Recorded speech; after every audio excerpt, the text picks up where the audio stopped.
Pela fé cristã, a última ceia foi a última ocasião em que Jesus se reuniu com seus apóstolos para compartilhar o pão e o vinho antes de sua morte. O cálice que ele usou naquela noite foi motivo de veneração dos primeiros cristãos e de cobiça por parte de muita gente. Era preciso preservá-lo. Seriam os Cavaleiros Templários os guardiães secretos do cálice da última ceia? Eles conheceram e visitaram a América antes do descobrimento de Cristóvão Colombo? Teriam sido as minas do México e do Peru a fonte de sua grande riqueza em ouro e prata?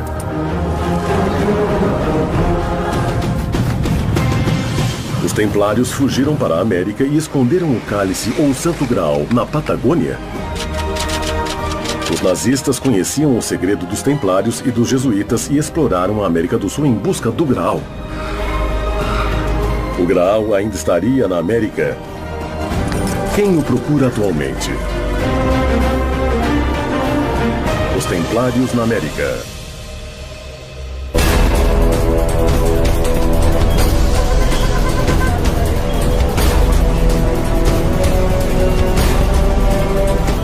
Estaria o Santo Graal, o Cálice de Cristo, na América? São muitos os que buscaram por décadas o tesouro dos Templários, o Santo Graal.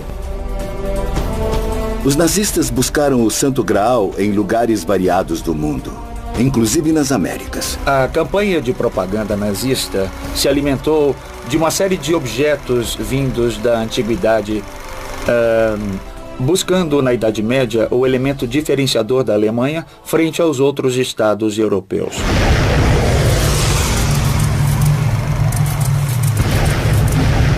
Os nazistas, entre aspas, queriam aumentar o seu poder.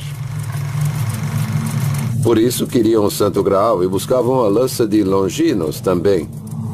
Uma coisa complementa a outra, já que um é símbolo masculino e o outro feminino. O Graal é um símbolo feminino.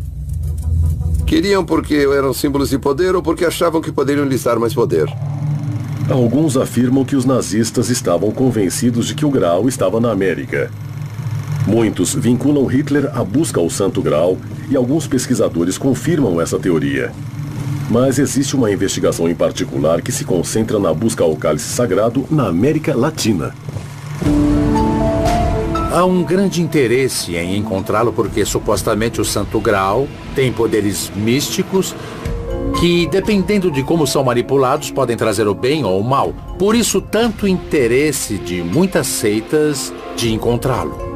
Existem muitos lugares onde dizem que o Graal está. Mas vários pesquisadores dão a América como o destino verdadeiro. Sabemos que Hitler e o nacional-socialismo tinham enviado pessoas ao mundo todo procurando a lança de Longinos e o Santo Graal. E isso os levou à América muito antes dos fins da década de 1930. Os nazistas seguiram os passos dos templários porque consideravam que o cálice sagrado era muito mais que um objeto antigo. Para eles, o Graal seria a chave para o nascimento de uma nova humanidade. Mas nem todos têm a mesma teoria sobre ele. A palavra Graal ficou famosa a partir do ano de 1190, quando um poeta e escritor francês fez uma obra de teatro e disse que ficavam num Graal as hóstias consagradas do cristianismo. Foi Robert Baron que relacionou precisamente o Graal ao cálice utilizado por Jesus Cristo na última ceia e que posteriormente José de Arimateia utilizou para recolher o sangue de Jesus Cristo no momento da crucificação. José de Arimateia, que era o dono físico do Graal, porque era dono da casa onde foi feita a última ceia, decide fugir. Ele é uma das pessoas mais próximas de Jesus e se encarrega, segundo a tradição evangélica, do sangue que sai do corpo e de lavá-lo, segundo o ritual judaico, e depositá-lo. Dizem desde então que José de Arimateia o levou oculta e secretamente para um lugar não especificado na Britânia da época.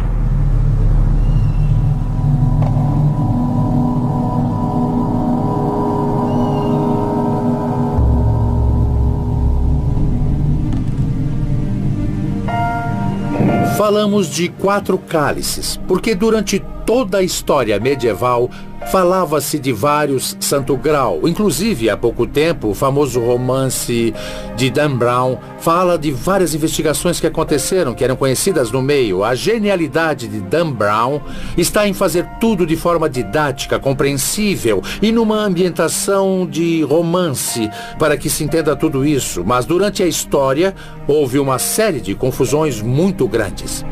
Durante séculos, a história do cálice, ou Santo Graal, foi transmitida de geração em geração, alimentando o mito e, acima de tudo, o mistério.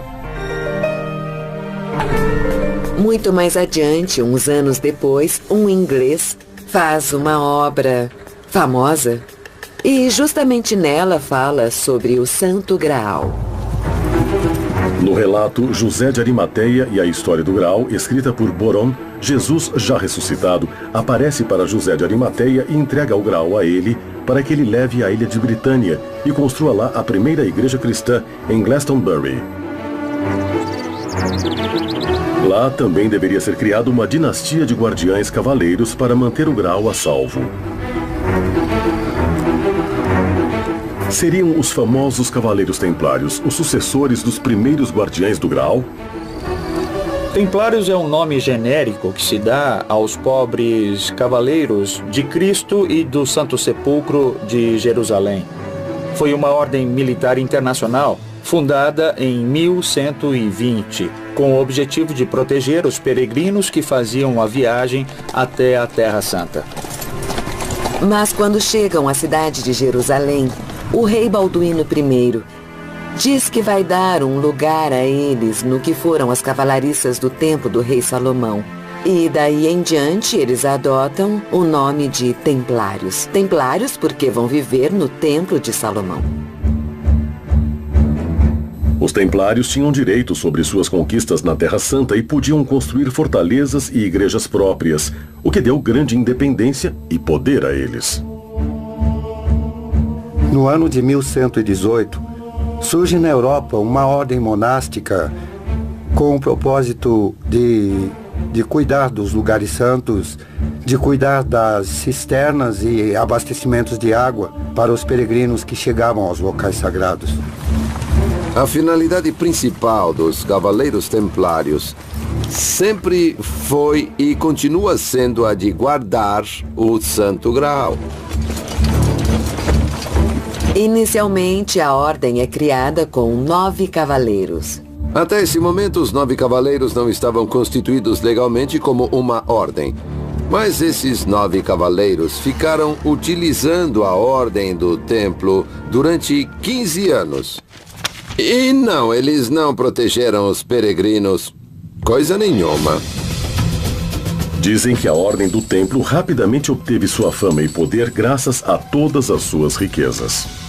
Em dado momento, o dinheiro, as riquezas que os templários chegam a ter é tão grande que eles criam o primeiro banco que a humanidade vai conhecer.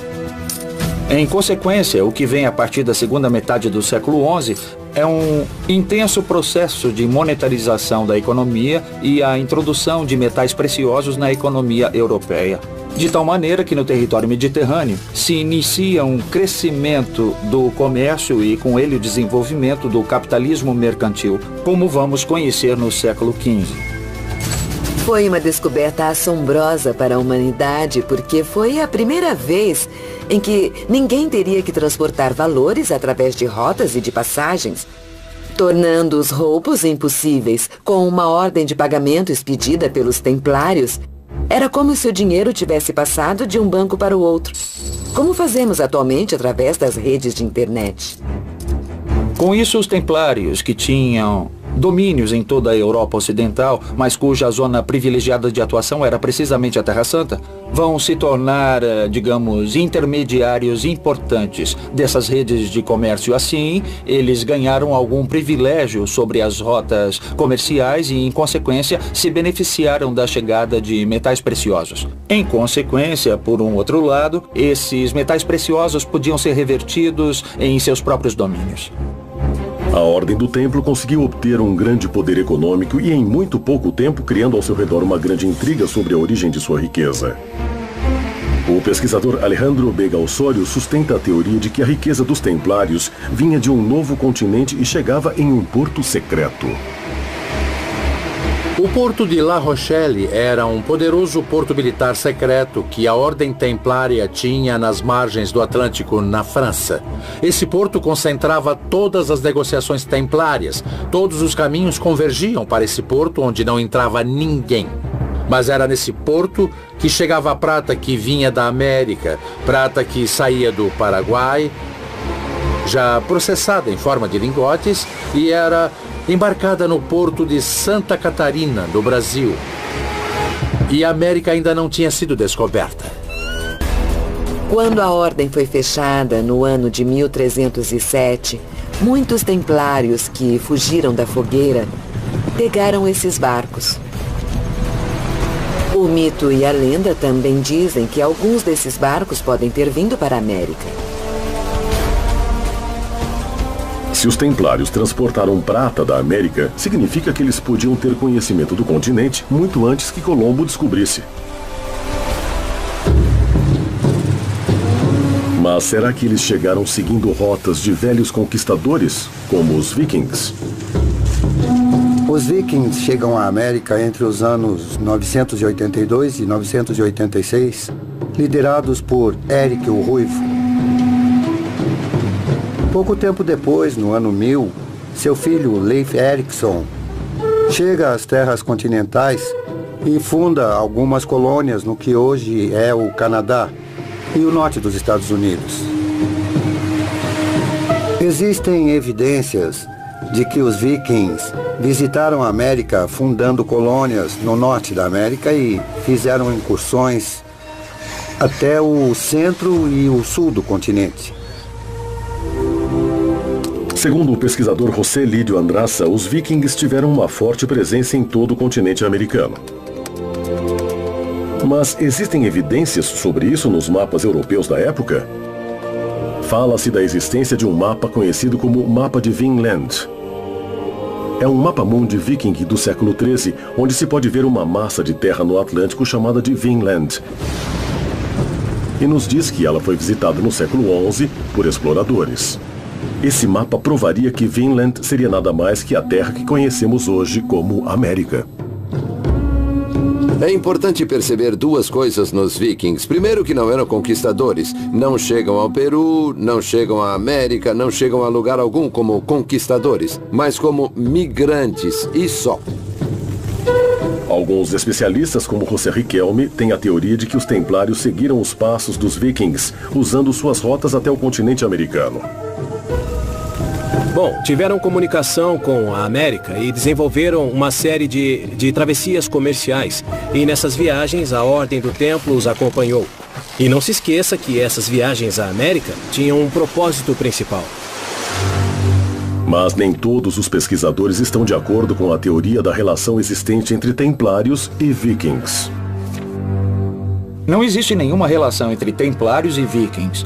Basicamente porque os vikings foram um povo nômade do Mar do Norte, que vagou pela Europa continental entre os séculos 9 e 10, e os templários se desenvolveram no século 12. Não puderam se conhecer, então não há nenhuma relação. Quando Colombo partiu para sua aventura, talvez soubesse o destino final de sua viagem.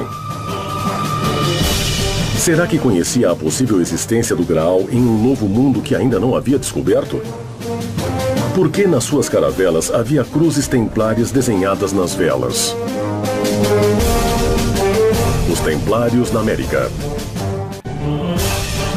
O Santo Graal conteve o sangue de Cristo. Supostamente, o Santo Graal tem poderes místicos. Quem tivesse a sorte de encontrá-lo, teria consequentemente a vida eterna. O que os nazistas queriam era aumentar seu poder. Os Templários na América. Se os Templários conheciam o Novo Mundo muito antes da chegada de Colombo, obviamente ele não foi o primeiro conquistador.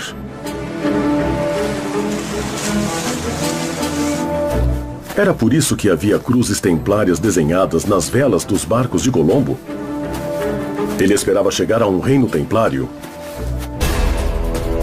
Cristóvão Colombo vai a Portugal, onde se casa com a filha do grande mestre dos Cavaleiros de Cristo de Portugal. E assim tem acesso à biblioteca do grande mestre. Nessa biblioteca estavam uns mapas. Alguns são conhecidos, certo? Onde aparece a América. Por isso, quando Colombo tem a ideia de descobrir a América, ele já sabia onde ia. Estava muito seguro de onde ia. De acordo com os documentos, parece que os chineses chegaram à América pelo Pacífico em meados do século XV, mas isso não teve maior significado. Portanto, da perspectiva histórica, o descobrimento da América, chamado assim, só corresponde a Colombo e ao ano de 1492, ainda que todos saibam que o primeiro que denominou essas terras como continente foi Américo Vespúcio. Cristóvão Colombo, em 1492, partiu do Porto de Palos, na Espanha, atravessando o Atlântico, até chegar a uma ilha chamada de Guanahani, nas Bahamas. Cristóvão Colombo entra para a história como descobridor da América, mas na verdade ele não descobriu a América, eles já mantinham rotas secretas, rotas comerciais. Ele diz que vai chegar a Cipango, vai chegar às Índias, que vai trazer ouro, prata, especiarias, etc. Mas sabia exatamente onde iria. Ele iria à América. Porque a América já era conhecida.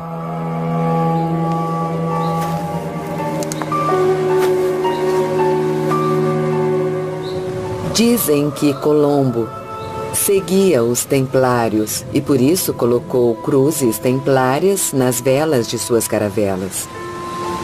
Os espanhóis sabiam que as caravelas viriam com esse símbolo que é a cruz, que é o emblema dos templários. Por que Colombo tinha velas templárias brancas com cruzes vermelhas? E por que achava que os templários estariam lá onde ele chegaria? Era um sinal de reconhecimento. Para dizer que eram amigos. Por um lado, ele pretendia estabelecer uma relação entre os templários e a América, mostrando nas bandeiras que acompanhavam todas as embarcações de Colombo a imagem da cruz do templo. É uma cruz que se identifica perfeitamente e diferencia a ordem de outras, como a de Santiago, como a de Caravaca ou a dos hospitalários. Mas isso não significa que houvesse templários nas embarcações de Colombo. Se as cruzes funcionavam como um sinal de reconhecimento aos habitantes originais, isso quer dizer que outras culturas podem ter chegado muito antes e imposto seus símbolos. Se isso aconteceu, deveria haver evidências de sua presença antes do descobrimento da América. Em todas as comunidades indígenas existem referências a gente branca que ensinou, inclusive, o conceito do que é a cruz para os pré-hispânicos. Quando chegaram os espanhóis, eles não foram recebidos com surpresa. Eles os esperavam. Segundo os pesquisadores José Lídio Andraça e Alejandro Vega Osório, seguidores dessas teorias polêmicas, uma das coisas que mais assustaram os conquistadores espanhóis foi que os índios não estranharam ao ver os cavaleiros armados. Alguns foram encontrados na península de Yucatán, que contavam uma lenda que narrava que uns homens brancos chegaram em suas margens em grandes barcos. Mas quem eram esses homens brancos? Qual seria a sua origem? Vários estudos realizados por um grupo de pesquisadores indicam que os vikings chegaram ao continente americano vindos da Dinamarca no ano 900 d.C. Entre os que apoiam essa teoria estão os pesquisadores Fernando Martí e Alejandro Vega Osório, que afirmam que os vikings desembarcaram primeiro no Golfo do México e se dirigiram ao sul, por terra, para Tiwanaku. Ullmann chega por volta de 900. Ele chega no Peru, se estabelece lá, começa o Império de Tiwanaku, cuja casta-chefe, a família-chefe, são os vikings. Eles duram até o ano de 1250, quando são destruídos militarmente pelos araucanos.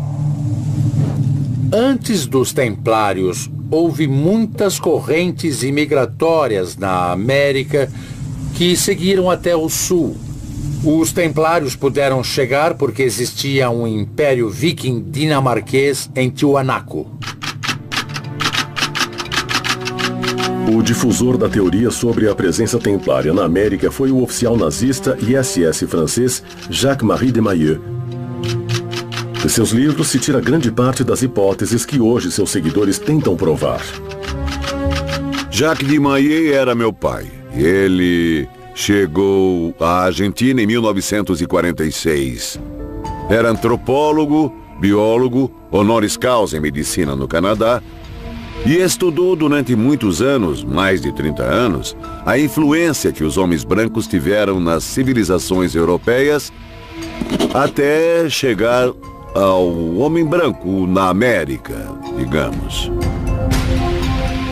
A teoria de Jacques de Maillet se concentra na presença viking e templária no Paraguai, revelando em seus estudos antropológicos a origem de uma forte cultura mestiça entre os nativos e os homens brancos europeus.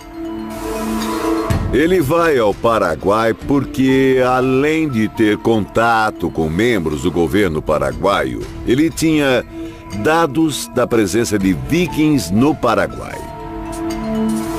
Nessa área, gente do exército tinha encontrado um lugar que podia ser parte de um túnel ou de uma tumba que fica na entrada de uma montanha.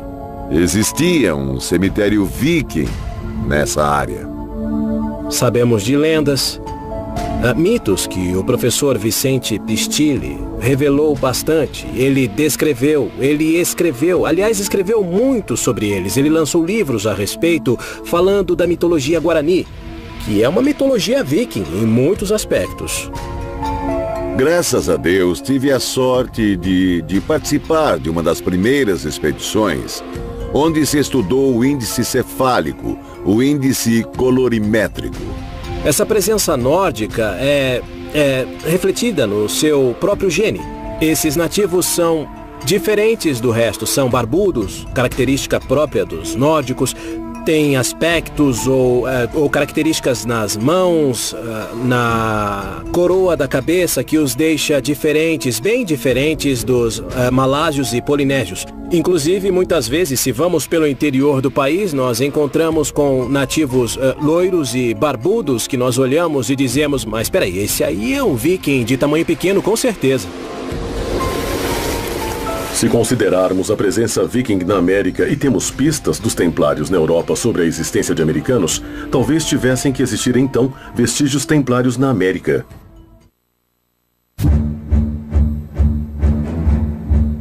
Segundo o pesquisador José Lídio Andraça, existem várias evidências vikings e templárias em toda a América Latina. Uma das provas mais importantes é a que se encontra em Tilapa, município de Guerrero, no México, conhecido como o Pé de Cavaleiro. Na região da montanha de Guerrero, onde estamos, em Tilapa, encontramos evidências de que os vikings, para sinalizar as rotas que eles percorriam pelo continente americano, imprimiam pegadas humanas sobre as rochas. Se essas provas forem verdadeiras, nos revelam uma forte presença templária e viking na América.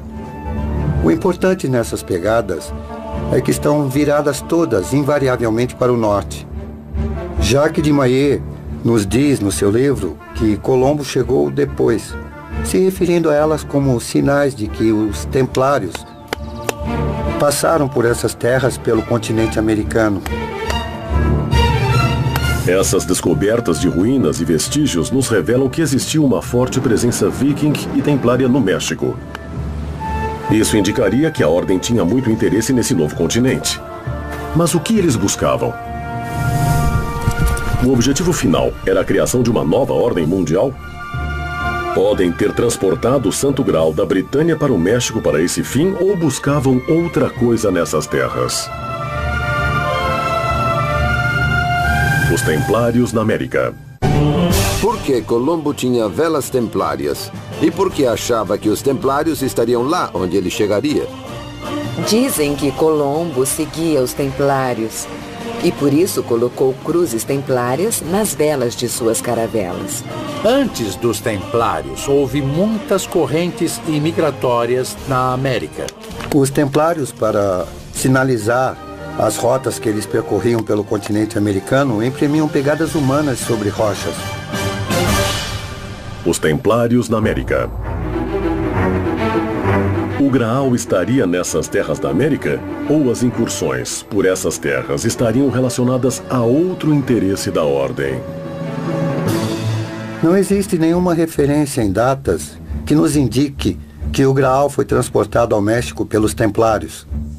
Portanto, se o Graal está na América e ele está na América, nós temos que buscá-lo e talvez mais próximo do que nós pensamos. Existem algumas versões que se referem ao traslado do Graal ao continente americano. Fala-se na Argentina.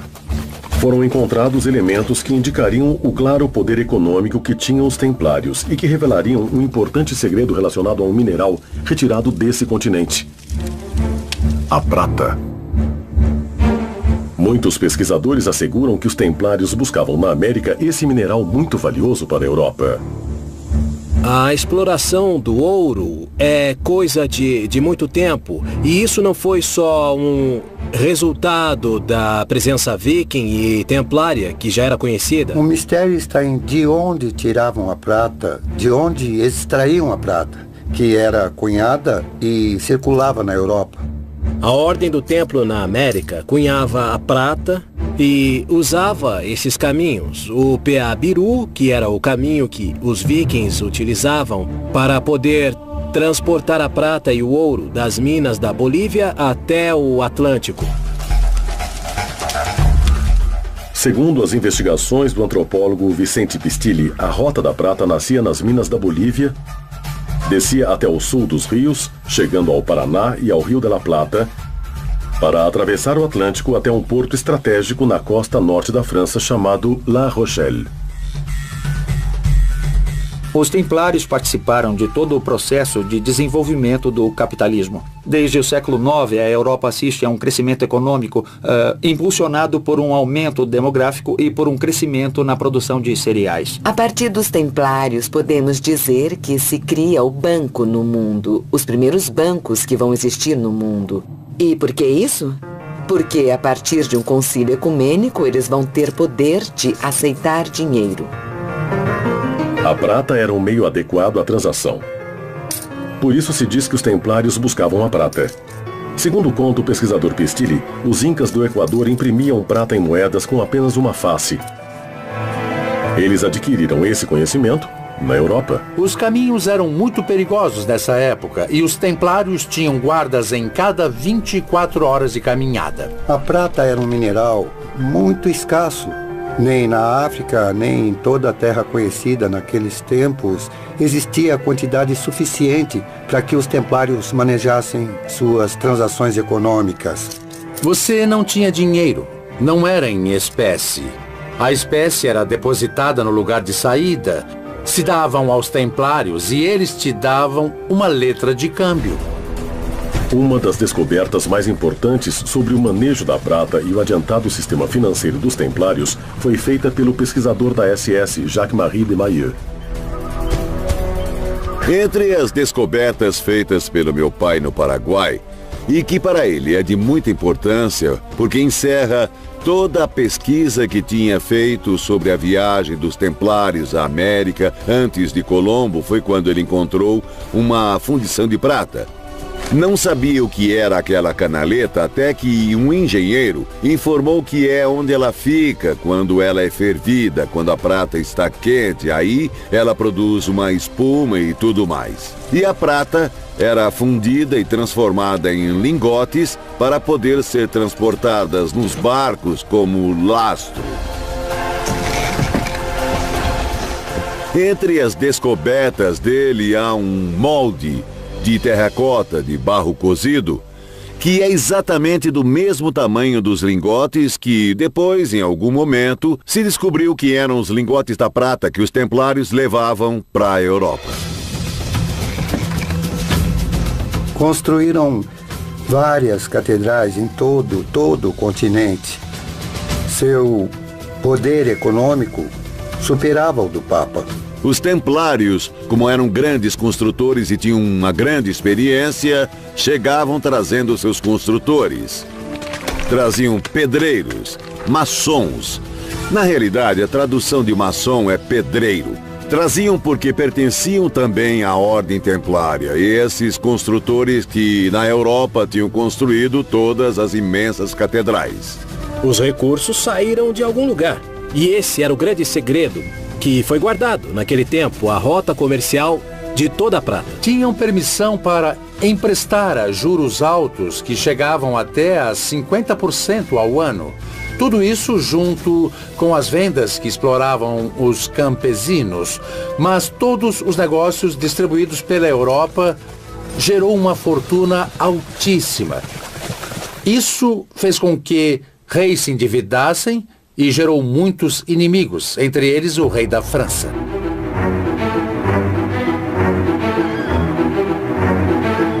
Ao alcançar um grande poder, eles conseguem fazer com que várias ordens religiosas que existiam comecem a vê-los com maus olhos. Também o poder político na França, nessa época, começa a rivalizar com eles, por terem criado uma espécie de Estado dentro do Estado. Tudo isso vai acabar gerando uma espécie de ataque da Igreja de um lado e do outro lado do rei da França, para que definitivamente se encerrasse essa ordem. Os templários tinham conhecido a América e possivelmente exploraram suas riquezas. Seu poder e influência começaram a diminuir. Com a negação de Jacques de Molay, o destino da ordem foi selado. O rei Filipe IV da França deseja que todo esse ouro, toda essa riqueza e todo o poder do banco comandado pelos templários seja exclusivamente francês. Fez um pacto com o Papa que ele mesmo sustentava e de uma hora para outra houve a Noite Triste. A sexta-feira, 13 de outubro de 1307, quando os templários foram aprisionados. Num dia determinado, no mesmo dia, na mesma hora, foram tomados todos os castelos templários da Europa, as abadias templárias da Europa, os fortes templários da Europa e, no mesmo ato de assalto, prenderam o mestre da ordem templária, o famoso Jacques de Molay, e 49 veneráveis mestres. Levam-nos presos, fazem um julgamento de inquisição e acusam os templários de atos demoníacos e de obter seu dinheiro de modo sujo. Por isso, mais tarde, não vão à forca, mas a uma fogueira pública para morrerem. E dizem que o rei da França ficou com todo o dinheiro da ordem. O Papa Clemente morreria 3 meses depois, e o rei Filipe 10 meses depois de executado Jacques de Molay. A monarquia francesa, encabeçada por Filipe o Belo, expropriou os bens dos templários e, na verdade, teve uma terrível surpresa. É que as arcas da Ordem do Templo estavam vazias ou, de qualquer forma, as quantidades eram poucas. Isso não significa que o tesouro tenha desaparecido ou tenha sido transportado magicamente à Antártida, ao Paraguai ou ao México. Apenas não havia dinheiro nas arcas públicas. A Ordem do Templo foi saindo da Europa por causa da perseguição e veio se refugiar nas regiões da América, tanto na América do Norte como na América do Sul e também na América Central. Um dos responsáveis pela teoria sobre a presença do Graal na América é o pesquisador Alejandro Vega Osorio. O serviço de inteligência templário era muito bom. Sabia com antecedência que aquilo iria ocorrer. Antes que os guardas do rei da França fizessem prisioneiros os principais hierarcas templários, eles já tinham fugido com tudo que estava guardado, tudo que era chamado de tesouro templário. A Ordem dos Cavaleiros do Templo desapareceu da face da Terra tão rápido quanto apareceu. Mas há dúvidas com respeito à sua extinção. Alguns acreditam que eles tinham preparado sua fuga para fora do continente europeu. Segundo a teoria do pesquisador Alejandro Veiga Osório, os Cavaleiros do Templo tinham fugido para o Novo Mundo e, ao fazê-lo, transportaram o Santo Graal. Os Templários na América. A presença templária no México tinha o único objetivo de extrair a prata e o mercúrio. A partir de um concílio ecumênico, eles vão ter poder de aceitar dinheiro. Tinham permissão para emprestar a juros altos. Gerou uma fortuna altíssima. O rei Felipe IV da França deseja que todo esse ouro, toda essa riqueza e todo o poder do banco comandado pelos Templários seja exclusivamente francês. Fez um pacto com o Papa que ele mesmo sustentava e os Templários foram aprisionados. Os Templários na América. Os Cavaleiros Templários se refugiaram no Novo Mundo quando caíram em desgraça na Europa, ocultando aqui seus tesouros, entre eles o Santo Graal.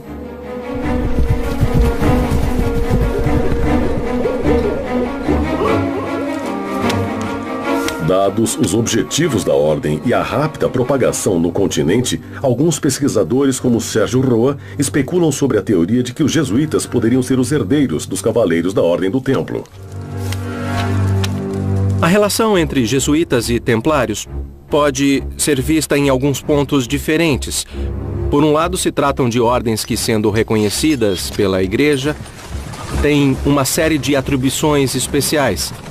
Sabe-se perfeitamente das grandes quantidades de terrenos, de imóveis e de riquezas que conseguiram em muito pouco tempo, tanto os templários como os jesuítas, na América principalmente.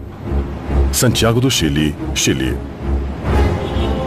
A Companhia de Jesus foi oficialmente fundada, autorizada pela Igreja Católica no ano de 1540, apesar de que 7 anos antes Inácio de Loyola já tinha imaginado. Nós sabemos que as companhias dos jesuítas seguiram o mesmo esquema da Ordem do Templo e vieram posicionar suas companhias exatamente aqui na América do Sul. Sabemos das pesquisas, das explorações, das escavações que faziam. Acreditamos que a Companhia de Jesus foi a sucessora legal da conhecida Ordem do Templo, a ordem que foi gerada no Templo de Salomão. A Ordem dos Jesuítas se propagou rapidamente por todo o continente americano, localizando-se de norte a sul, como fizeram os Templários.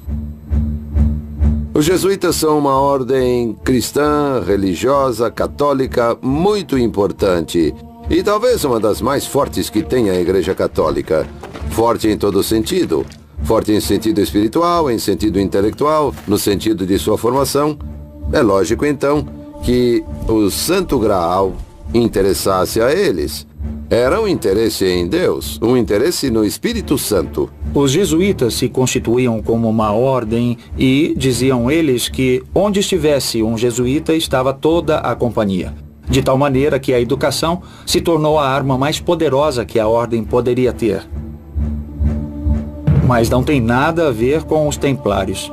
Existe um livro que vincula a América aos Templários e à Ordem Jesuíta chamado Typus Mundi, editado em 1627. O Typus Mundi é um texto que consiste em uma série de desenhos feitos pelos jesuítas. Uma das coisas mais curiosas em relação a esse livro é que na primeira lâmina encontramos o fundador da Ordem dos Jesuítas de pé num mapa correspondente à região da América do Sul. É um livro curioso de alquimia do século XVIII, que contém uma série de lâminas que vão explicando os pecados. Vários alquimistas, como Cancelli, que foi discípulo de Fulcanelli, analisam o livro de uma perspectiva alquímica. Por que os Templários e depois os Jesuítas adquiriram esse poder? Seria o conhecimento sobre a localização do Graal que os tornava intocáveis? Os jesuítas também se interessavam pelo Graal? Nessa busca, os jesuítas chegaram ao sul da Argentina e sul do Chile através da busca das míticas cidades dos Césares. Os templários tinham conhecimentos metalúrgicos muito avançados para a sua época e, segundo dizem alguns pesquisadores, os jesuítas os herdaram. Uma suposta prova desse poderio metalúrgico dos jesuítas é a manipulação de um suposto meteorito, o VEAS 01, encontrado no Chile. Segundo Rodolfo Novakovic, pesquisador desse tema, os jesuítas trabalharam o meteorito utilizando técnicas metalúrgicas templárias. Nós fizemos no ano de 2007, em outubro de 2007, uma apresentação à Sociedade dos Meteoritos para validá-lo como meteorito ou descartando que ele fosse um meteorito. Até agora não pudemos ter essa certificação. Do ponto de vista químico, não tem as características necessárias para ser uma rocha proveniente do espaço. É praticamente um pedaço de ferro puro, ou seja, tem uma concentração de níquel muito baixa. Não é compatível com as rochas terrestres nem extraterrestres. E ainda há o magnetismo. A rocha é fortemente magnetizada, o que contradiz a teoria dos aços. O meteorito VEAS 01 foi encontrado em um terreno que até 1767 foi parte da fazenda La Olleria, propriedade dos jesuítas da colônia. Os jesuítas alemães foram os que trouxeram as técnicas alemãs de metalurgia. Existem 2 orifícios dentro do VEAS 01 que não tem uma explicação lógica. Dá uma impressão de que se utilizou algum elemento, algo de alta temperatura para extrair partes. Mas, bem, pode ser que tenha sido utilizado como base para extrair o metal e usá-lo em outros utensílios. Parece que na época só os jesuítas tinham capacidade suficiente para extrair material desse meteorito, para manipulá-lo e fabricar o que chamam de cálice de caleira. Sabe-se que naquela época se construíram 2 grandes cálices muito interessantes e que um deles levou cerca de 19 anos na sua elaboração. Mas por que tiveram tanto trabalho? Qual seria a importância desse cálice? Eles fabricavam um cálice e sobre ele gravavam as coisas que queriam manter entre um sacerdote e outro. Mas depois de ser trabalhado durante 19 anos com o material extraído do meteorito VEAS 01, dizem que o cálice foi protagonista de uma história estranha e desapareceu. Nunca mais se soube dele. Como e por que desapareceu? Alguém poderia estar interessado em conhecer o segredo gravado na superfície oculta? Que dado importante poderia estar escrito no cálice? O Santo Graal estaria na localização das cidades dos Césares? Cidade dos Césares, Golfo de San Matias. Existe uma estranha teoria baseada em alguns mitos e lendas que fala sobre a existência de uma cidade mágica em outra dimensão, onde os templários tinham encontrado refúgio. As cidades dos Césares realmente são cidades templárias e estão todas localizadas entre as latitudes 41 Sul e 43 Sul. Segundo alguns autores, não havia uma só cidade dos Césares, mas várias cidades dos Césares com distintas denominações, mas sempre sobre a Cordilheira dos Andes, tanto na Argentina quanto no Chile. Segundo Fernando Martí, existem cavernas, túneis e caminhos subterrâneos que se conectariam às cidades míticas dos Césares. Nos mandaram ver uns poços onde se escutava o ruído do mar. Mas o curioso era que estávamos no meio da Patagônia. E realmente há poços. E esses poços respiram. Respiram no verdadeiro sentido da palavra. Inspiram e expiram. E tem uma sinuosidade nessa inspiração e expiração. O único fenômeno natural que tem esses ritmos são as marés. E nesse túnel está a cidade. Está essa cidadela onde o Graal se encontra. Dizem que o Graal se encontraria em uma cidade oculta. Mas são muitas as histórias que mencionam esse tipo de lugares mágicos e secretos. Um desses lugares fica na província de Córdoba, no centro da Argentina. uma região conhecida pelo nome de Cerro Uritorco. Um lugar cheio de mistérios onde os templários parecem ter deixado alguns vestígios. Mas isso é possível ou só se tratam de ideias baseadas em antigas lendas? Os Templários na América. Os jesuítas são uma ordem cristã, religiosa, católica muito importante. É lógico, então, que o Santo Graal interessasse a eles. Com a capacidade tecnológica que tinham, eles construíam um cálice e sobre ele gravavam as coisas que queriam manter entre um sacerdote e outro. Por circunstâncias misteriosas, ele desapareceu. Os Templários na América. Segundo uma interpretação do mito do Cavaleiro Parsifal, ele teria escondido o bastão no Cerro Uritorco, em Córdoba, Argentina. E segundo Fernando Martí, tempos depois, em meados do século XX, Orfélio Ulisses o encontrou. O que ninguém sabe é se o Santo Graal estava junto.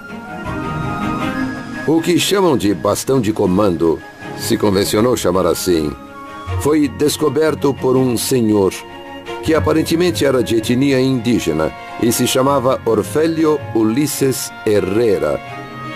Esse homem tinha estado no Tibete, numa espécie de retiro que havia lá, e lá no Tibete lhe disseram que ele encontraria um bastão de comando. Ele veio, atravessou a cordilheira, chegou em Córdoba, pediu informação, chegou ao Cerro Uritorco e seguiu até o lugar que lhe foi indicado. Lá começou a jogar pedras com as mãos e de repente tocou numa coisa. Puxou essa coisa e era o bastão de comando.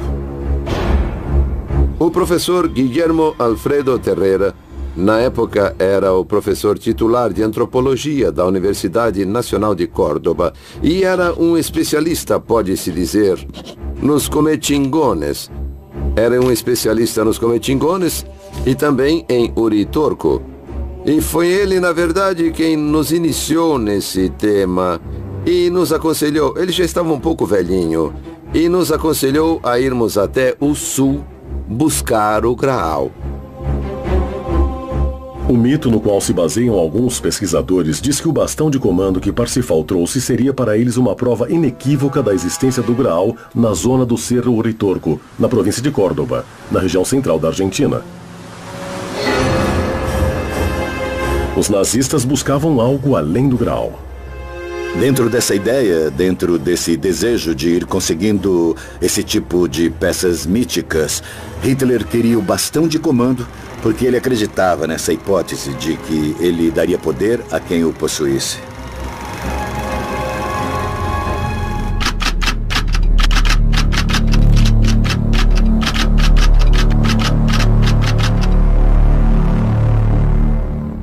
Existe a especulação em alguns círculos de que os nazistas conheciam o segredo dos templários e dos jesuítas e exploraram a América em busca do Santo Graal. O Império Alemão estava formado por diferentes reinados e principados que constituíam o Sacro Império Romano-Germânico, de tal maneira que a constituição do Estado moderno alemão teve que se fazer buscando elementos e sinais de identidade comuns a todos esses principados. Por isso Hitler lança uma campanha para buscar tesouros medievais. Muito se escreveu, muito se falou, já houve muita, muita ficção e muitos filmes que brincam com a ideia de que os nazistas buscavam objetos que poderiam ser uma fonte de força, de poder. Eu diria que isso está mais no terreno das especulações. Hitler tinha uma conhecida fixação pelo ocultismo desde muito antes de ele chegar ao poder na Alemanha. Isso deu a ele um tipo de obsessão em todo o período em que ele esteve no poder. E esses grupos, essas sociedades secretas, compartilharam de parte desse poder.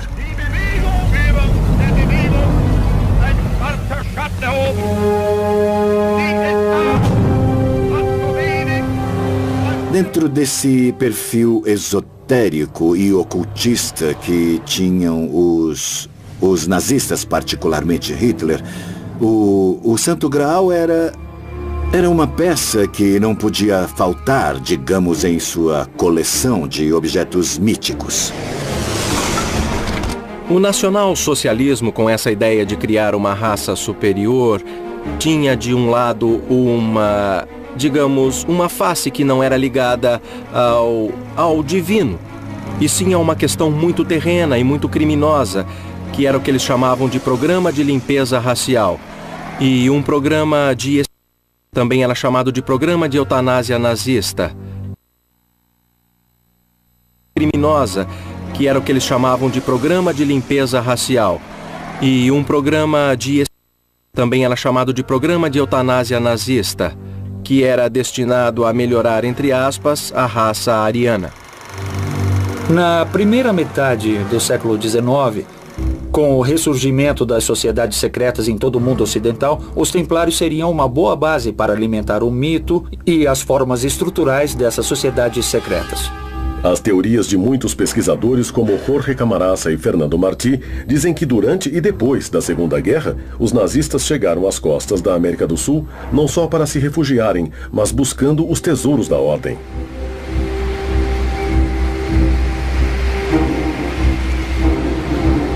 Depois da Segunda Guerra, há um tipo de êxodo de criminosos de guerra e de nazistas em geral, mesmo os que não foram criminosos de guerra, principalmente para a América Latina.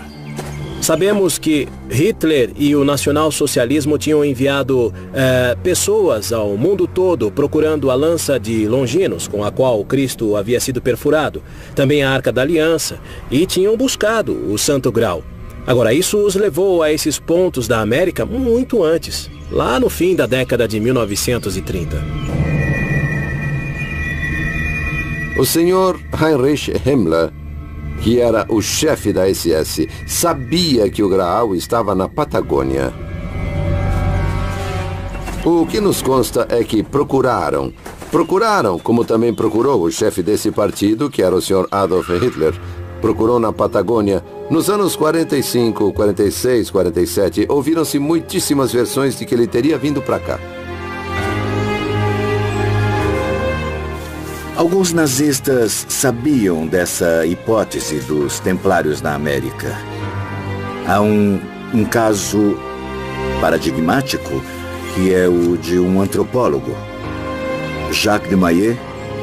Ele veio a Buenos Aires e foi ele que trabalhou muito sobre a hipótese dos vikings, principalmente na América do Sul, e também os templários. Eles acreditam na ideia de um destino, e esse destino é oferecido a quem for melhor, aos mais aptos. Essa ideia do darwinismo social é uma interpretação bastante torta, digamos, da teoria da evolução. Eles realmente buscavam encontrar essa relação entre supostas raças brancas ou haveria algo mais? Alguns pesquisadores que apoiam a teoria do Graal na América dizem que os nazistas só queriam achar esse tesouro templário nessas terras.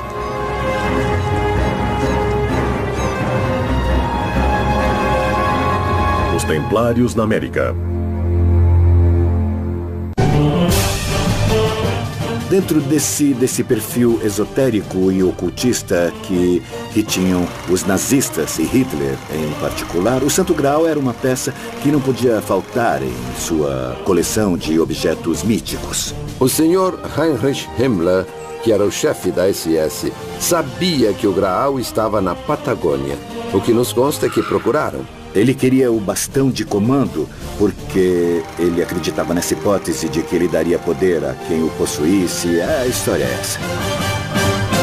Os Templários na América. A história do Cavaleiro Parsifal está ligada ao Graal e ao bastão de comando desde as origens dessa suposta lenda. Quem era o Cavaleiro Parsifal? Onde se origina sua história?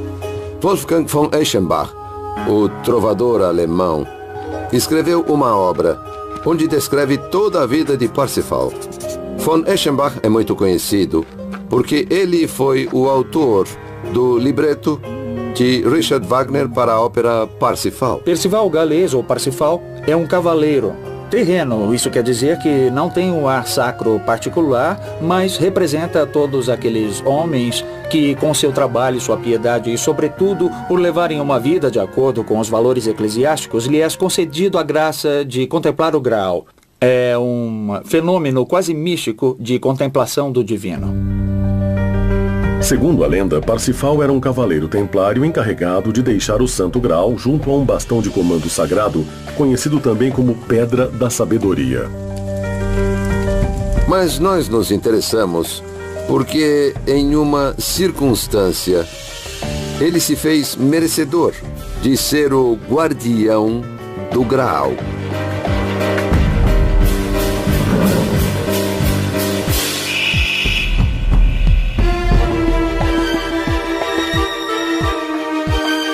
Não sabemos se Parsifal é uma pessoa, ou se são várias pessoas que têm o mesmo nome, ou se é um cargo que designa o encarregado do Graal, porque o encontramos no ano 700 e vamos encontrá-lo no ano 1300 também.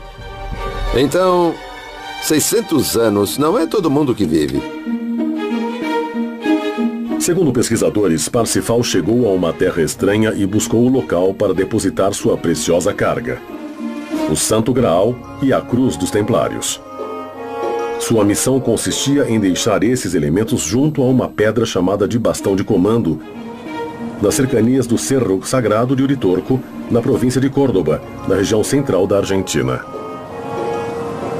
O Cerro Uritorco é uma área que tem anomalias magnéticas muito importantes. As bússolas dão voltas em falso no local e ele é conhecido desde tempos remotos como um centro religioso. Neste lugar teria sido depositado o Lapis Exilis, e dele se origina a história de Orfélio Ulisses e de Guilhermo Terreira, seu discípulo, que recebe esse bastão de comando. O bastão de comando que o mundo todo quis e ninguém conseguiu. E está nas mãos de uma família que é a família Terreira. Fora a obra do cavaleiro templário Parsifal, existe um antigo poema do Grande Livro do Graal, no qual esse cavaleiro também é protagonista e que narra sua chegada à costa de um novo continente. Existe um poema, além do de Reichenbach, que é o Grande Livro do Graal, ou Perlesbaus, que é outra forma de se pronunciar Parsifal. Nesse poema, o protagonista Percival pergunta ao navegante do barco que o está levando com o Santo Graal onde eles estão. O navegante diz: não sei, não conheço as estrelas. Eles mudam de hemisfério. E o barco encalha. O barco enche de água, dá uma parada, ancora, e na manhã seguinte está sem água. E aos pés do castelo, diz o poema, onde isso pode acontecer? Onde se pode ter uma maré tão forte que um barco chega navegando, ancora num porto e na manhã seguinte está sem água, na Patagônia, Argentina? É o único lugar onde há uma oscilação de marés tão grande, de até 9 ou 10 metros. Da noite para o dia, a costa fica sem água. A qual país Eixembá se referia como Argento? Se referiria realmente à República Argentina, um país que ficava num continente que no século XII, quando escreveu esse poema, ninguém havia descoberto?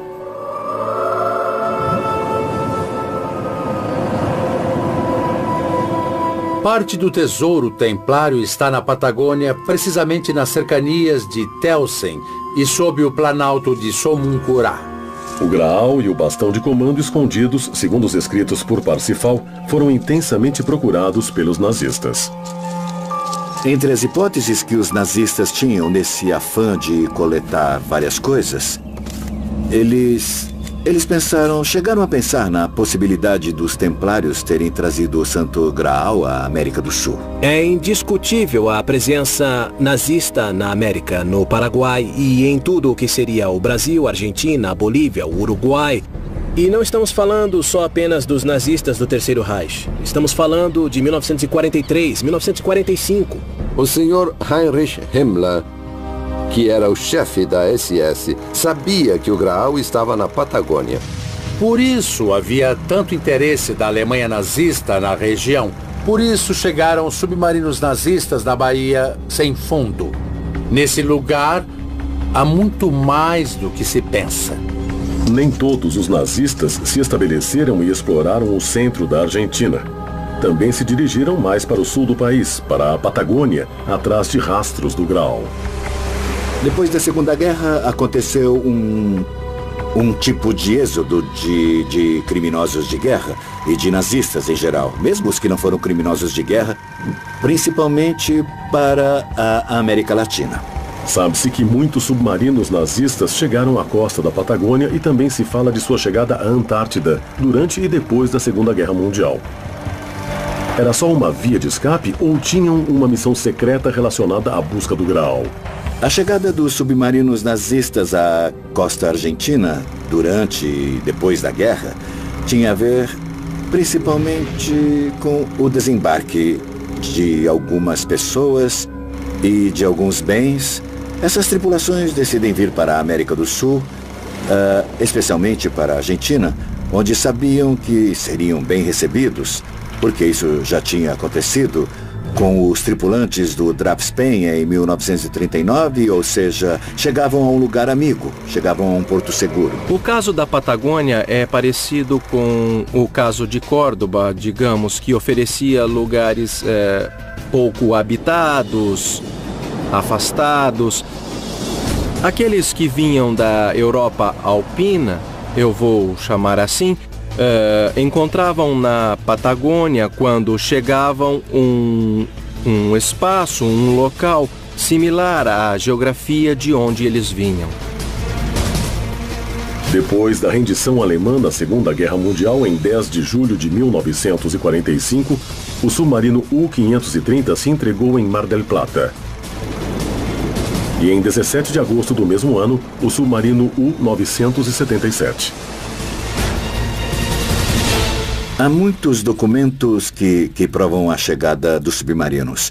Há documentos da Marinha Argentina, há documentos das polícias das províncias, inclusive há documentos da Armada que falam em contatos de guerra, onde foram retiradas cargas de submarinos na profundidade. O que buscavam os submarinos nazistas na Patagônia? Há uma voz corrente que diz que há um Santo Graal na Argentina. Nós dizemos que é um dos 4, mas só falta mostrar. Por que tantos alemães nazistas se estabeleceram no centro, em Córdoba, e no sul, na Patagônia? Eles esperavam encontrar o Graal e o bastão num lugar cheio de símbolos e lendas templárias?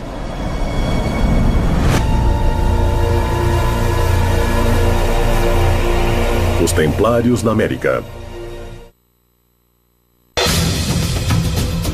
O Cerro Uritorco é uma área que tem anomalias magnéticas muito importantes. Nesse lugar teria sido depositado o Lapis Exilis. É indiscutível a presença nazista na América. Eles chegaram a pensar na possibilidade dos templários terem trazido o Santo Graal à América do Sul. O Sr. Heinrich Himmler, que era o chefe da SS, sabia que o Graal estava na Patagônia. Há muitos documentos que provam a chegada dos submarinos. Há uma voz corrente que diz que há um Santo Graal na Argentina. Os Templários na América. Os Cavaleiros Templários tinham fugido para a América do Sul com um objetivo claro de preservar o Graal em um lugar seguro e secreto. A última frota templária saiu de La Rochelle em 11 de outubro de 1307. Essa frota passou por Glastonbury, pegou carga lá, e ficou claro que quem estava em Glastonbury sabia que tinha de esperar uma frota com velas brancas e cruzes vermelhas. Então precisavam carregar as relíquias. Fizeram isso e a frota seguiu. A trajetória exata é para o sul, junto à costa da África, até a ilha de Cabo Verde. E aí cruzam a corrente, aquela que ficou famosa por Colombo. Eles cruzam até a Venezuela e de lá vão pela corrente quente do Brasil. Descem até a boca do Rio de la Plata. Do Rio de la Plata até o Golfo de San Matias que foi o destino final. E aí é muito difícil.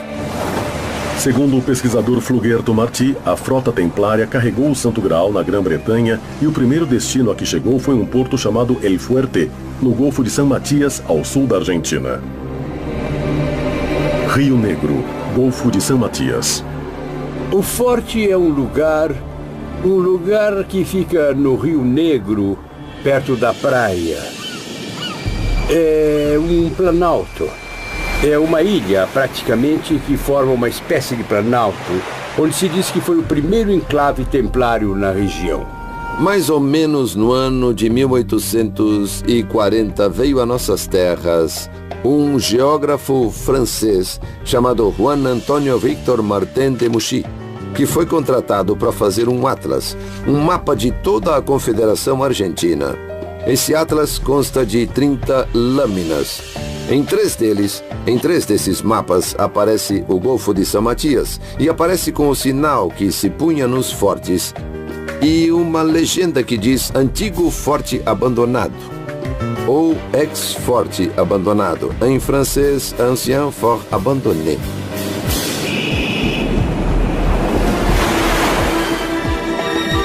Trelew, província de Chubut, Argentina. Museu Paleontológico Egídio Ferúlio. Não conheço o Forte Argentino, como se chama lá com esse nome, mas aqui em Chubut houve um forte muito famoso que foi o Forte San José, localizado no Golfo de San José, na Península Valdez. Os geólogos denominam barreira um planalto elevado isolado na beira do mar. Sobre ela foi construído o forte. A barreira, como chamam naquele planalto onde está o forte, é natural, não é construída. O forte foi construído em cima dela. Já o cais parece ter sido construído, porque em um dos lados, o que não recebe mar forte ou não recebia o mar forte, porque agora essa terra subiu toda, tem uma espécie de uns cilindros que são tipo tijolos, de um material estranho. Sabe, é como uma areia dura. Tudo bem ordenado e por isso parecem ter sido fabricados. Se os templários desembarcaram nessa região da Patagônia, é provável que tenham deixado mais marcas como as que parecem ter deixado no México e no Paraguai. Dadas as supostas provas recolhidas anteriormente, essas marcas continuariam nos lugares?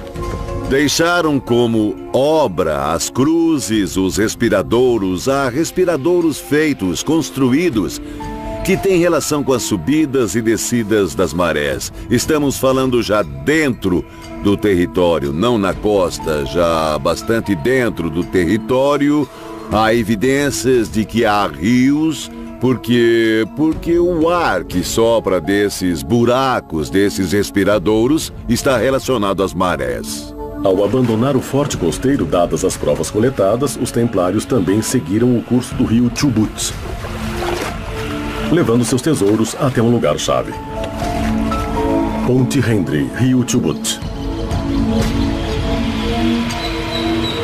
Mas também existem outras evidências importantes encontradas na mesma área.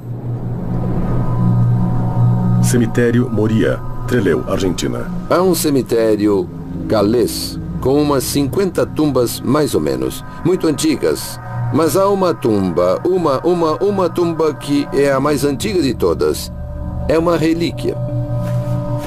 As tumbas que podemos ver no cemitério galês de Trelew são dos primeiros habitantes galeses que chegaram aqui na região. E uma tumba muito importante que tem uma característica muito especial. Tem um S em símbolo de serpente, está entrelaçada. Principalmente, isso é símbolo de um trabalho alquímico. Para esses pesquisadores, esses restos arqueológicos confirmariam certamente a presença templária na Patagônia Argentina. Eles teriam deixado escondido aqui o Santo Graal? Podemos averiguar que é fidedignamente esse símbolo. Porque sabe onde vemos esse símbolo? Nas igrejas templárias do sul da França. Esse símbolo se chama crismon. É um símbolo de Cristo, mas que os templários utilizavam. Os povos galeses buscaram sua terra prometida nesse canto do mundo? Teriam feito isso por acaso onde os templários se estabeleceram séculos antes? Talvez eles também seguissem o caminho do Graal. Os estudiosos asseguram que os colonos galeses se perguntavam como os templários fizeram para atravessar de maneira tão rápida a Patagônia. A resposta a essa pergunta, segundo Alejandro Vega Osório, estaria debaixo do solo. Debaixo do Planalto Patagônico, a mais de 200 quilômetros da costa do Atlântico, aparecem buracos na rocha de onde sai ar e entra ar. Há uma curva de 36 horas, onde se sente inspirar com muita força e expirar o ar. O ar expirado tem 5 graus de temperatura, uma umidade relativa de 85%, igual à água do Atlântico. Segundo o pesquisador, existiria o que ele denomina de buracos que respiram, estranhos túneis conectados a uma suposta corrente de ar subterrânea. Essa troca de expiração e inspiração corresponde à subida e descida das marés do Atlântico e do Pacífico. Esses túneis não são conhecidos, mas nos ambientes esotéricos sabia-se que eles existiam. Já desde tempos antigos, existia o que se chamava Baía Sem Fundo. Mas o que esses respiradouros indicariam? Os respiradouros, o que existe normalmente são alguns pequenos laguinhos onde se acumula água. A água brota como vulcõezinhos de areia. Nós geólogos conhecemos como pequenos vulcões de areia. Existem pequenas borbulhas que saem e que vêm arrastadas pela água. Para alguns pesquisadores, isso indicaria a existência de um imenso rio subterrâneo debaixo do Planalto Patagônico que conectaria com os supostos locais templários. Mas, para os especialistas, isso parece ser impossível, dadas as condições geológicas da região. O Planalto de Somuncurá é um grande planalto de origem vulcânica de idade terciária, ou seja, que tem aproximadamente uns 10 milhões de anos. E esse platô vulcânico se localiza na zona norte de Chubut e sul do Rio Negro e abarca milhares de quilômetros quadrados. Há um canal subterrâneo que une o Atlântico ao Pacífico, bem justamente entre as latitudes 41 e 43, que vai do Atlântico até o Pacífico e vice-versa, não? As águas subterrâneas não se unem de um oceano ao outro. As águas subterrâneas às vezes terminam internamente em bacias endorreicas e algumas drenam até o mar. Vemos como desaguadouros nas margens da costa, mas não vão de um mar ao outro. Há alguns pesquisadores que dizem que os misteriosos poços ao longo do Planalto de Somuncurá são a chave para encontrar o lugar onde descansa o tesouro templário. Esses poços respiram. Respiram no verdadeiro sentido da palavra, inspiram e expiram. E essa expiração e inspiração formam uma sinuosidade. O único fenômeno natural que tem esse ritmo são as marés. Checamos a temperatura e a umidade no Serviço de Hidrografia Naval de Buenos Aires e nos disseram isso está em contato com o mar.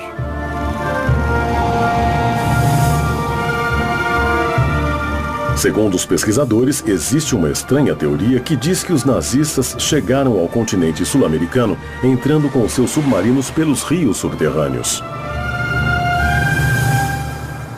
Existe água subterrânea, que é diferente. O curso da água subterrânea é muito comum, mas existe um grande mito que diz respeito aos rios subterrâneos. São rios subterrâneos que normalmente vemos na televisão, como vemos, por exemplo, nos filmes de ficção científica, onde mostram, ou até os livros de Júlio Verne, que falam de mundos subterrâneos. Na Patagônia e em diferentes partes do mundo, esses rios, como aparecem em nossa imaginação popular, não existem. Os pesquisadores Martí e Osório confirmam a existência de um esconderijo secreto onde estaria o maior tesouro templário, o Santo Graal.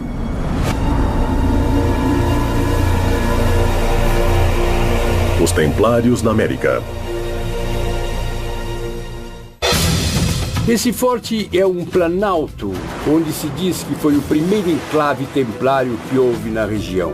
O Planalto é um grande planalto de origem vulcânica. Os nazistas buscavam o Santo Graal na Patagônia, por isso chegavam submarinos nazistas na Bahia sem fundo. Nesse lugar há muito mais do que se pensa. Os Templários na América. Até onde a pista do rio subterrâneo nos leva na Patagônia? Quais são as pistas para se chegar ao Santo Graal? Esse lugar realmente existe? Na província argentina de Chubut, há um pequeno local chamado Telsen. Essa é a região da última morada do Santo Graal? Telsen é um vale que fica em Chubut, que significa o lugar dos ancestrais. E quem fundou esse lugar se chamava John Morley, muito parecido com Jacques de Molay, que foi o mestre templário. A cidade de Telsen é conhecida pelos glifos, formas e desenhos formados por uma cadeia de grandes pedras. Uma das provas mais fortes da presença dos templários na área são os glifos de Telsen, onde estão desenhados em pedra, vistos do ar com grande magnitude, glifos de 200 metros de largura com cavaleiros, espadas. Foram cobertos com tamariscos, com árvores, para que o local não pudesse ser escavado. Alguns membros da comunidade científica e especialistas em geologia põem em dúvida as teorias que falam na existência de cavernas ocultas e dos supostos glifos com figuras desenhadas na terra. A localização de Telsen é na parte sul do Planalto Somuncurá. Nessa região há pedras de diferentes origens e de diferentes idades. Há pedras de idades jurássicas, muito antigas, até pedras terciárias, de uns 8 ou 9 milhões de anos. Há pedras tanto de origem vulcânica quanto de origem sedimentar. Os cientistas continuam sem ter provas desses desenhos chamados de glifos na Patagônia.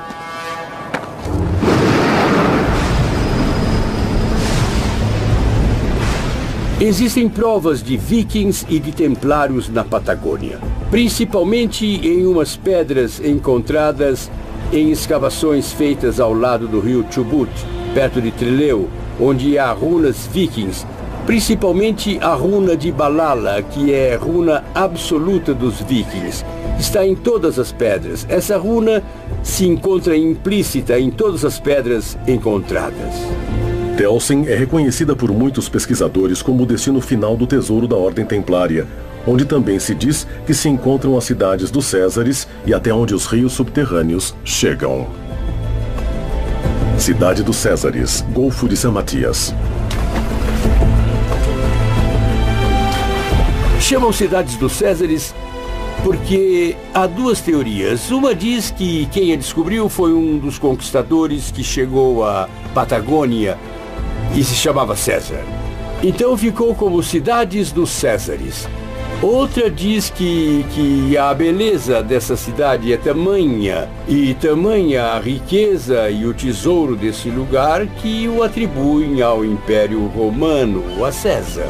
Eu não sei de cidades ocultas ou sepultadas por algum acidente geológico ou algum evento de alguma natureza. O que há é algo muito comum e os arqueólogos da Patagônia trabalham muito com vestígios, cavernas ou beirais de povos originais. As cidades dos Césares estão na Patagônia. Tem conexão com o Planalto e o Forte, as margens do Atlântico e com a região de Telsen.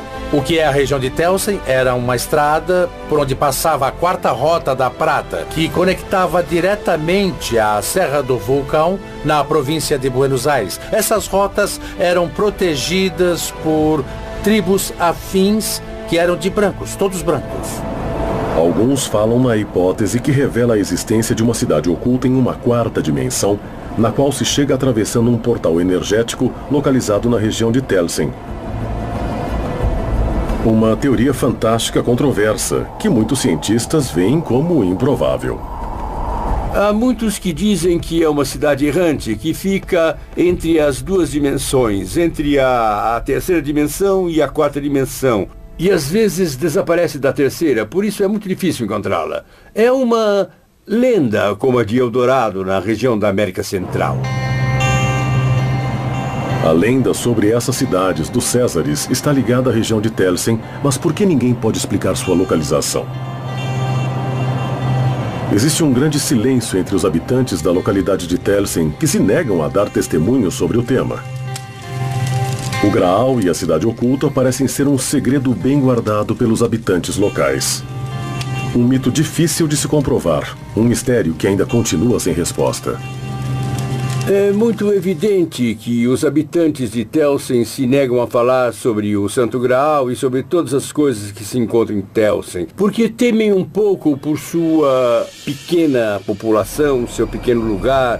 Não querem se sentir invadidos pelo turismo, por situações um pouco agressivas, numa região tão pacífica como é a população de Telsen.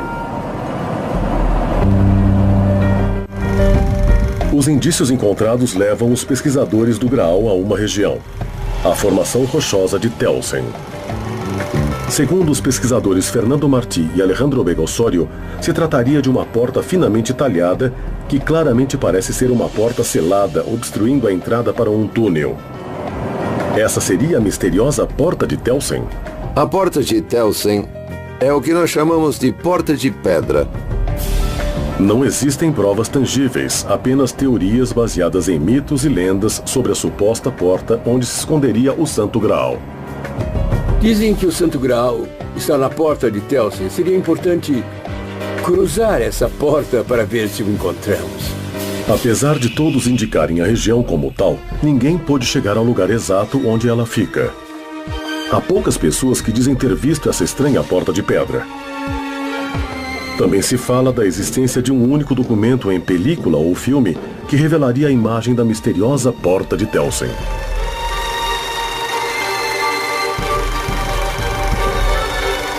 A porta em si é uma caverna que foi selada. Dentro dessa porta, se supõe, e isso é especulação, que haja material templário.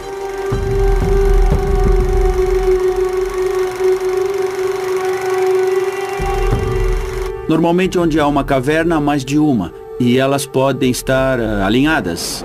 São cavernas que se originam normalmente em rochas carbonáticas, rochas que podem degradar. Também existem cavernas formadas por rochas vulcânicas, a lava que baixa, esfria e deixa cavidades. Às vezes pode haver mais de uma caverna alinhada.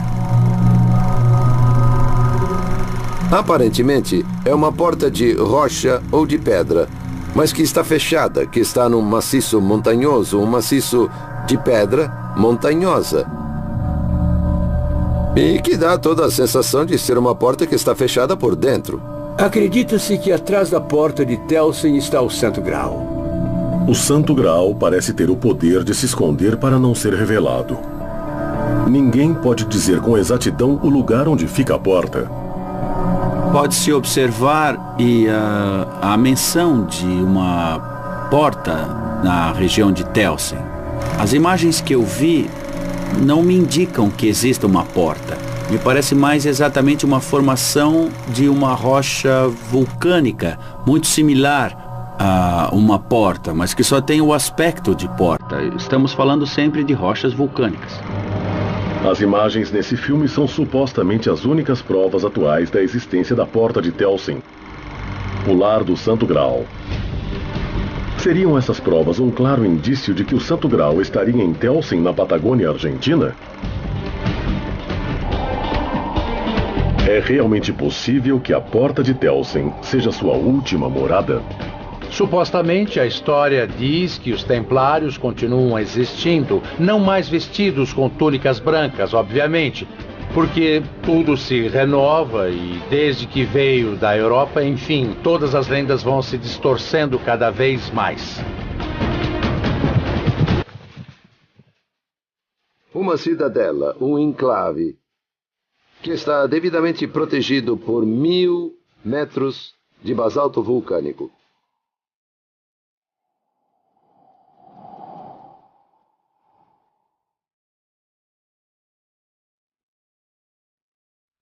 A Patagônia Argentina esconde um último segredo sobre o Graal. Um enigma que espera ser revelado. Existem templários em toda a América Latina também, como na Europa. Aqui temos na Argentina a Ordem dos Cavaleiros Templários, com sua sede principal em Buenos Aires. E na Patagônia temos a Preceptoria, pela qual eu sou o responsável. E há templários também no Peru, no Chile, no Paraguai, no Brasil. Formamos a União Templária Latino-Americana, onde se associam todas as ordens de origem templária. Atualmente, não existem templários verdadeiros. A ordem foi desfeita em 1212 pelo Papa Clemente V, de tal maneira que todos os grupos posteriormente que se intitulam templários não têm absolutamente nada a ver com a ordem original, apesar de retomarem a simbologia, os valores, os rituais próprios dos templários. Na Europa existem ordens templárias, vestígios da ordem monástica que estamos falando, que existem com outras características. Eles inclusive buscaram e resgataram muitos conhecimentos transcendentes que permitiram o maior conhecimento dessa ordem.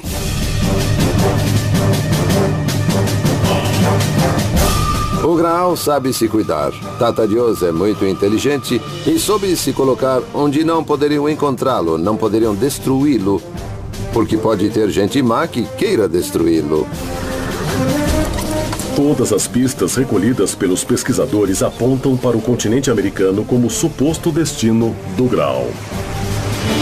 Duvido muito que o Graal tenha sido transportado à América, apesar de existirem referências que nos indicam que o Graal foi levado para a Argentina.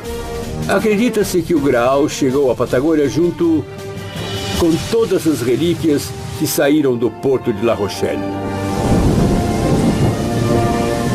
Pessoalmente, eu não acredito nesse tipo de lendas.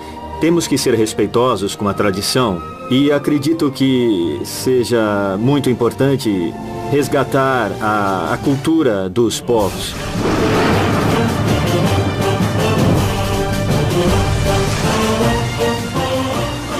Parte do tesouro templário está na Patagônia, precisamente nas cercanias de Telsen e abaixo do Planalto de Somoncurá.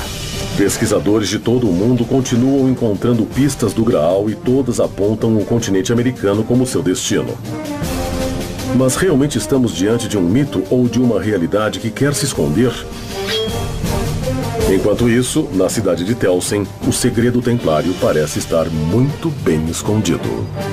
A primeira coisa a determinar é se o Santo Graal existe, se por um acaso ele existir. Se ele existir verdadeiramente, não se sabe onde é que ele está, porque nunca o encontraram. Apesar de que teve muita gente que o buscou durante muito tempo. Em último caso, o cálice que pode ter servido Jesus na última ceia se perdeu pela história e hoje em dia há 3 ou 4 santuários na Europa que reivindicam para si a posse do autêntico Graal. Se há 4, significa que nenhum é verdadeiro. 3 dias antes da ordem ser capturada, saíram com todos os tesouros dos templários. E entre esse tesouro estaria o Santo Graal, a Arca da Aliança e a lança de Longinos. O Graal não pode ter chegado a nenhum lugar porque é uma figura literária, portanto não existiu. E em todo caso, o cálice que foi usado na última ceia pode ter sido perdido ao longo da história. Nos perguntamos se José de Arimateia poderia ter levado o Santo Graal para a Escócia. E da Escócia, levaria para onde? Eu afirmo que o Santo Graal está atualmente debaixo do Planalto de Somoncurá. Não posso dar mais detalhes, mas sei que ele está em posse atualmente dos Templários.